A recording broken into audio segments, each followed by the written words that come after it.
Саламатсыздар оқушылар? Бүгінгі көңіл күйіңіз қалай? Жақсы. Керемет па? Олай болса ортаға шығайық.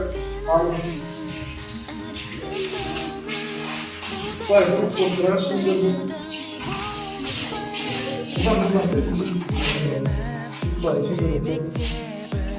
Так, рет-ретімен қазір қасиеттен бастаймыз. Рет-ретімен бір-бірімізге күнгі тілек айтамыз. Қасиет қамызға баста.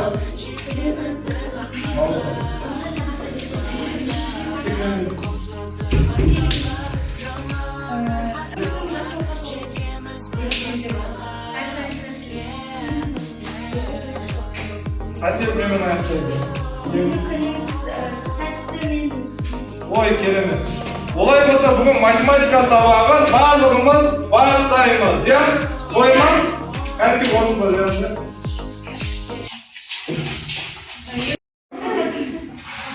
Не сұқтар? Кеттік жарайды отырамыз. Дәл айтып отырсаңдар, кім жылдан ойны болды?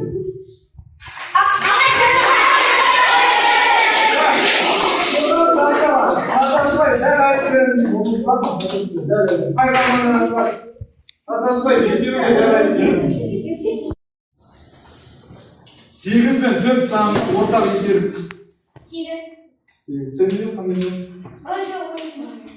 Сегіз бен төрт санын ортақ есеріп. Ең кіші ортақ есеріп. Сегіз. Дұрыс қамшы. Отырабы, көшкен. Айшым, отырабы.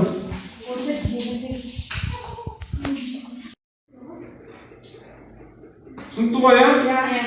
Мен жазда Леңгір тауларына бардым.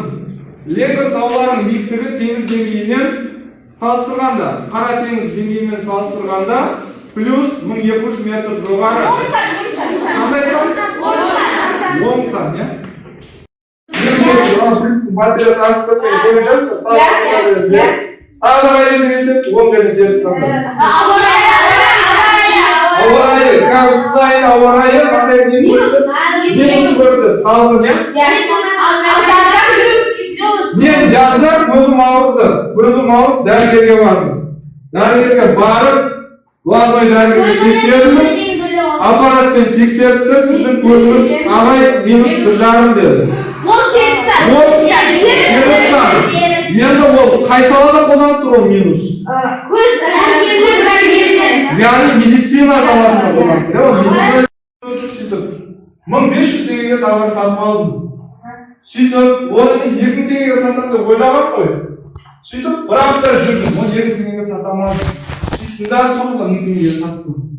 Сонда мен қанша теңге пайда көрдім, қанша теңге зиян көрдім? Минус 500 теңге. Не себепті? 1000 жағына сатып алдым. 500 теңге пайда көрем деп ойлаған ғой. Уақыттан да минусқа кірдім, ақшадан да минусқа кірдім. Единицадан да минусқа кірдім. Мегабайттан да минусқа кірдім. Сонда бұл жерде минустан, яғни банкрот болатын болсақ, терістан болады, иә? Тағы қандай салада қолданылады деп ойлайсың ба? Біз экономиканы айттық, медицинаны айттық. Тағы қандай салада күресінеміз? Қандай салада деп ойлайсың? Тұрып айтып осы.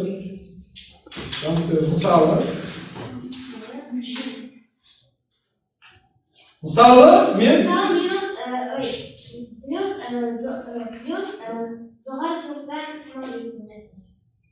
тамақ жеуге болмайды. Яғни суық кезде уже тамақ жеуге ауыратын кезде. Дұрыс.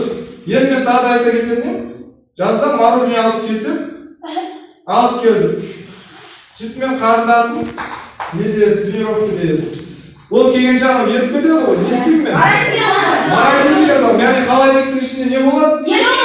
Оның ішінде де жазып қойды, минус плюс деп былай не келтірді.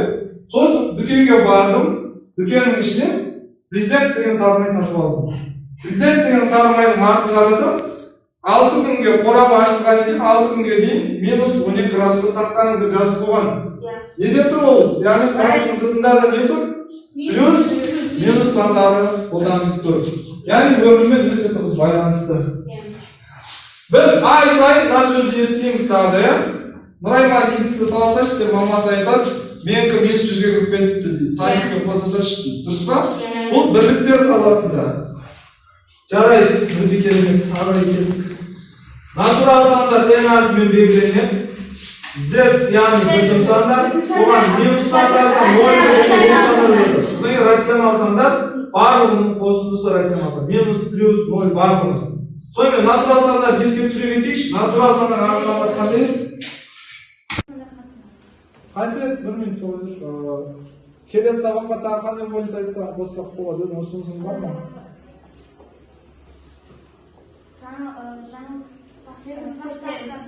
Жаңа таштарды қосу керек, иә? Ескереміз келесі сабақта. Так, артына. Табиғаттың қай салаларында кездеседі екен өмірде оң және теріс сандар? Біз ол жайлы көп айтып қой және де. Ауа райында отырады. Келесі. Бұл сабақ өте қатты ұнады. Әсіресе бізге махаббат темасы. Ақбөкен. Бүгін сабақ ұнады, себебі біз бүгін 10 сандар мен теріс сандарды үйрендік, және де өмірде көп қолданып күндірдік. Махаббат темасы сабақ өте қатты ұнады, себебі мен бүгін 10 сандар мен теріс сандарды отырады. Алдияр айта көрші.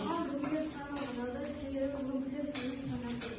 Плюс минус сандардан басқа оны қай жерде қолданып, өмірде жалпы біз қолданамыз ба екен оны?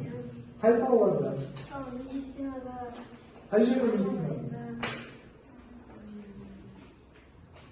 Көз дәрігеріне барсақ, зрение не деп айтады? Минус плюс деп айтады. Сол жөнінде, иә? Келесі, Ерасыл. Маған плюс және минус сандарымен андай табиғатқа келеді, мысалға көз дәрігерінен минус. Екінші топ 11, 12, 13, 18, 19 sayı. Үшінші топ мынау отызды деген жоқ. Бұл әрине сабақтың ішінде кішкене сайысты өткізген түріміз.